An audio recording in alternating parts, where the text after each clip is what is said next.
Age problem. Sige, pag-usapan natin yan in today's video. So magandang pag-usapan ng age problem kasi palagi yung lumalabas sa mga LET exam, kasama din yan ng civil service, pwede din sa NCAI, sa NAT exam, and then pati sa mga entrance examination sa college, palagi yung lumalabas. Ano? So sige, pag-usapan natin yan at pasimplihin lang natin para matuto po tayo. No?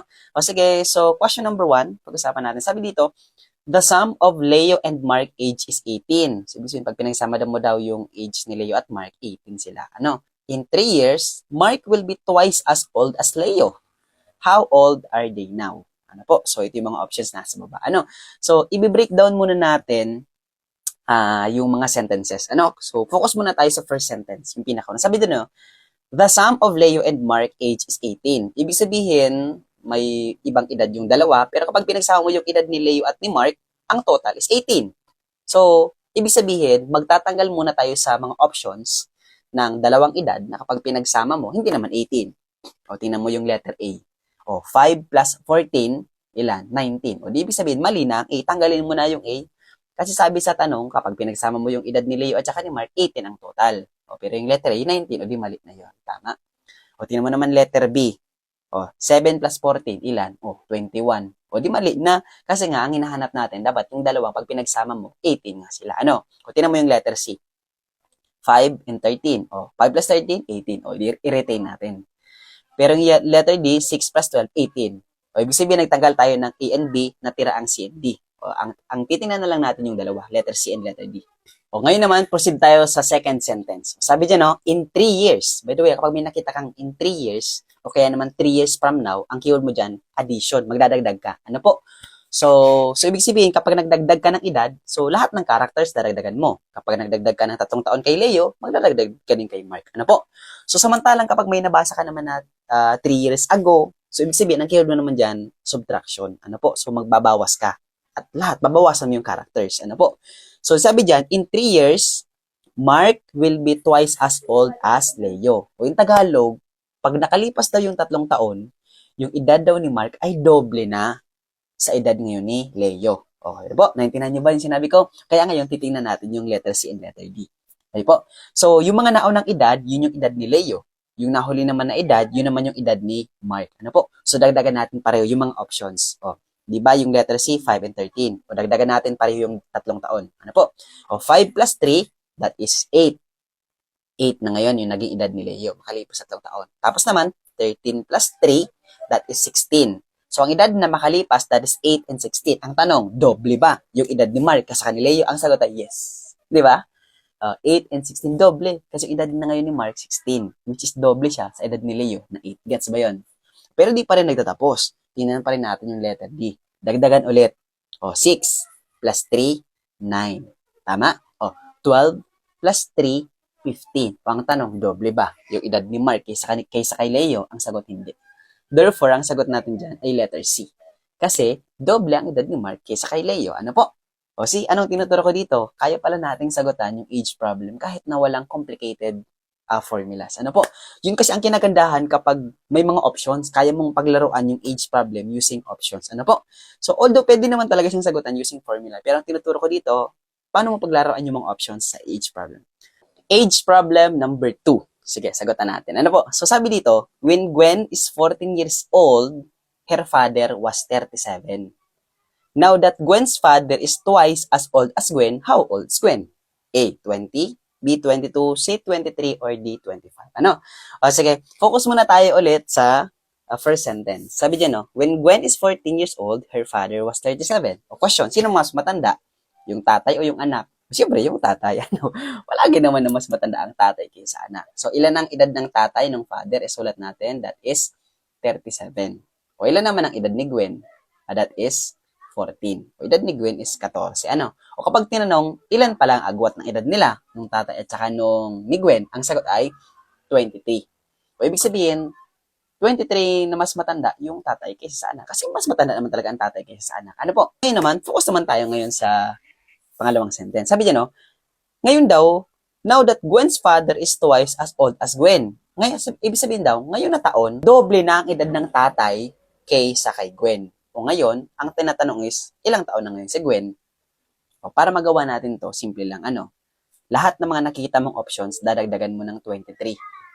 Kasi ang rule dyan is, sa age problem, ang age gap ng dalawang character is always constant. Hindi nagbabago.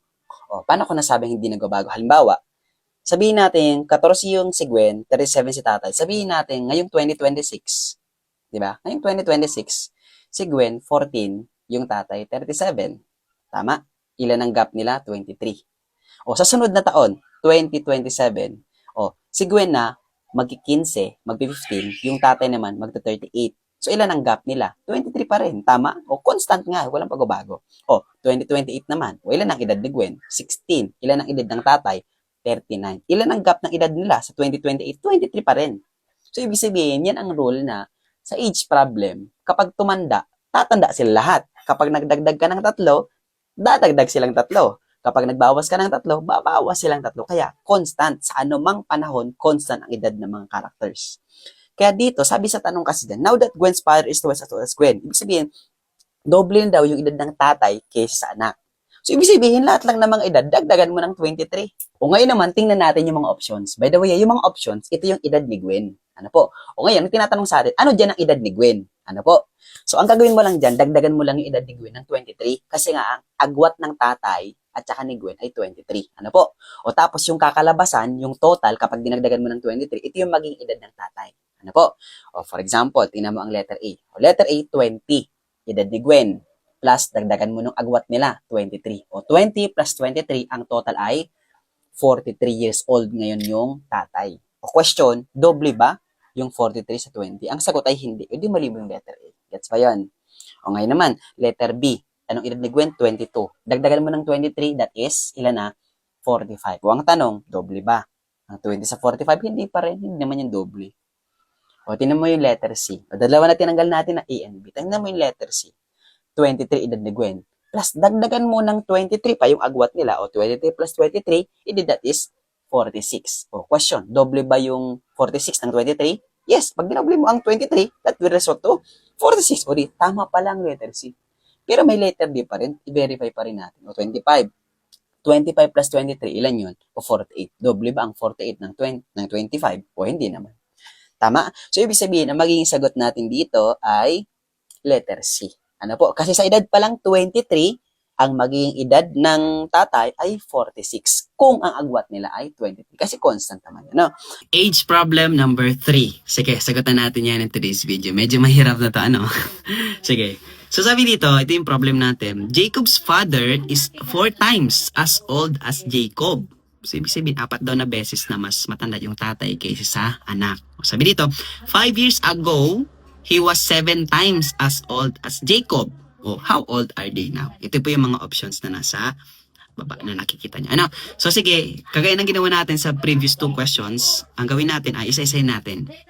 So, sa first sentence, sabi dyan, Jacob's father is 4 times as old as Jacob. So, ibig sabihin, sino mas matanda? Tatay o yung si Jacob, yung anak? Siyempre, yung tatay. 4 na beses na mas matanda yung tatay kaysa sa anak. Ano po? Baka bunso ito si Jacob. Kaya mas matanda yung tatay. So, sabi dito, 5 years ago. O, yan ang clue natin. 5 years ago. Di ba sinabi ko sa inyo, pag may nakita kayong ago, subtraction yun. Ano? Magbabawas ka ng 5 taon. At kapag nagbawas ka sa edad ng tatay, babawas ka din sa edad ni Jacob. Kasi lahat ng character sa age problem, constant ang age. So lahat dapat bawasan mo. Kapag nagbawas ka ng edad, babawas ka din sa lahat. Kapag nagdagdag ka, magdadagdag ka din lahat. Ano po? So ang una natin gagawin is, bawasan natin yung mga options ng 5. Ano po? O, tingnan mo ganito. Yung mga edad na nasa, yung naunang mga edad sa mga options, edad yon ni Jacob. Samantalang yung nahuling edad naman, edad yun ng tatay. Ano? So bawasan natin ng 5. So, yung letter A, 5 and 35. Pag binawasan natin yan, so yung letter A, magiging siyang 5 minus 5, that is 0. Oh, hindi pa pala pinapanganak to si Jacob. And then yung tatay naman is 30. Ano? So 0 and 30. O, ang tanong, si yung tatay daw, 7 beses na mas matanda kaysa kay Jacob. So, yung 0 and 30, 7 beses ba? Hindi. 30 times to eh. 30 times to. Diba? So, ibig sabihin, mali na yung letter A. Ano po? So, tingnan mo naman yung letter B. Yung letter B, 4 and 16. O, bawasan natin ng 5. 4 minus 5, ilan? O, negative 1. O, ibig sabihin, automatic yung negative 1, mali na kaagad to. Kasi walang edad na negative, di ba?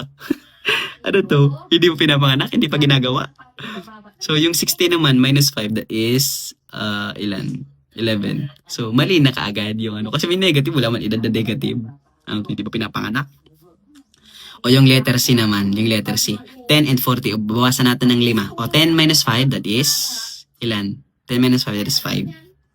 And then 40 minus 5, that is 35. O question, yung 35 ba, 7 beses na mas malaki kaysa sa 5? Ang sagot ay yes. Tama. Kasi 5 times 7 is 35. Tama? So, possible ng letter C. Pero hindi pa rin tayo nagtatapos. I-verify pa rin natin yung letter D. Ano? Yung letter D naman, 7 and 28. So, 7 minus 5, that is, ilan? 2. Yung 28 minus 5, that is 22. O, yung 22 ba? 7 beses ba siyang mas malaki kaysa sa 2? Hindi. Ano po? Kasi 11 times yun na mas malaki. 2 times 11 is 22. So, ibig sabihin, ang sagot lang natin dito ay 5 and 35. So, ibig sabihin, ang sagot natin dito ay letter C. So, ibig sabihin, 5 years ago, so yung edad ng tatay, 7 beses na mas matanda kaysa kay Jacob. Kasi ang edad nila dati, nung 5 years ago, that is 5 si Jacob, and then 35 naman yung tatay. Ano? Therefore, ang sagot natin dito ay letter C. Ano po? So, ulit ang ginagawa natin dito, wala tayong masyadong complicated na mga formulas. Kasi although pwede naman talaga siyang sagutan using formulas. Pero ang kinagandahan kapag may mga options na ganito, pwede mo siyang paglaruan. Ano po? Pag naintindihan mo lang yung problem, age problem, tapos may options, kaya mo siyang sagutan. Kahit na walang complicated formulas. Sana po nakatulong yung video ni Sir Resor. Pag-like naman ng video ko ng abot ko sa parting ito. And then, comment naman kung taga saan ka para alam ko hanggang saan ang nare-reach ng video ito. Yun lang. Thank you very much everyone. And God bless. Bye-bye.